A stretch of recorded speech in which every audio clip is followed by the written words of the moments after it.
রমজান মাস প্রায় শেষের দিকে, সামনে ঈদ। এই ঈদকে সামনে রেখে কবে চাঁদ উঠবে তা নিয়ে কৌতূহলের অন্ত থাকে না।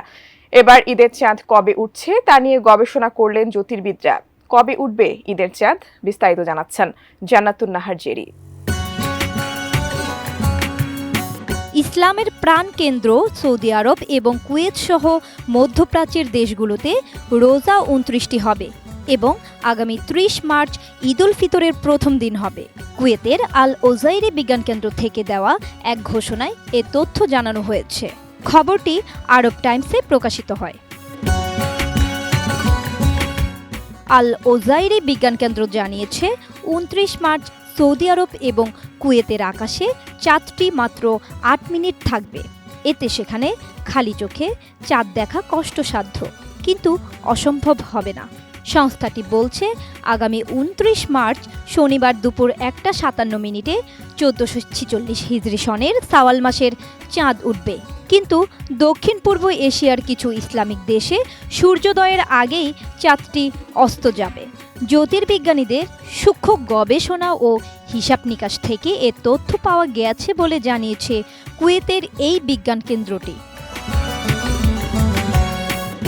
জুস রাখতে আমার পছন্দ স্টাইলিশ ও ফুড গ্রেড আরএফএল চপ। জুস রাখার জোশ চপ। সংস্থাটি আরও বলছে মধ্যপ্রাচ্যের দেশগুলোতে ৩০ মার্চ ঈদ উল ফিতর পালিত হলেও পূর্ব দিকের দেশগুলোতে ওই দিন ঈদ শুরু হবে না। দক্ষিণ পূর্ব এশিয়ার কিছু দেশে এবার সৌদির সঙ্গে রমজান শুরু হয়েছে, কিন্তু তারা হয়তো ৩০টি রমজান পূর্ণ করবে। কুয়েতের এই বিজ্ঞান কেন্দ্রটি আরও বলেছে কিছু আরব ও ইসলামিক দেশগুলোর মূল শহরের আকাশে চাঁদটি ৪ মিনিট থেকে ২০ মিনিট পর্যন্ত অবস্থান করবে। তবে রমজানের সমাপ্তি ও ঈদ শুরুর আনুষ্ঠানিক ঘোষণা দেবে স্ব দেশের চাঁদ দেখা কমিটি।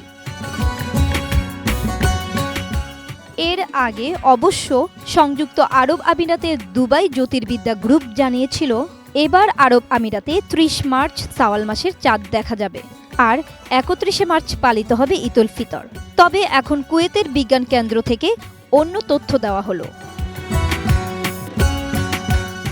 উল্লেখ্য, যদি আমিরাত ও সৌদিতে ২৯ মার্চ চাঁদ দেখা যায় তাহলে এর পরের দিন বাংলাদেশ সহ দক্ষিণ এশিয়ার দেশগুলোতে চাঁদ দেখার সম্ভাবনা থাকবে, কারণ মধ্যপ্রাচ্যের একদিন পরেই সাধারণত বাংলাদেশে ঈদ উদযাপিত হয়ে থাকে।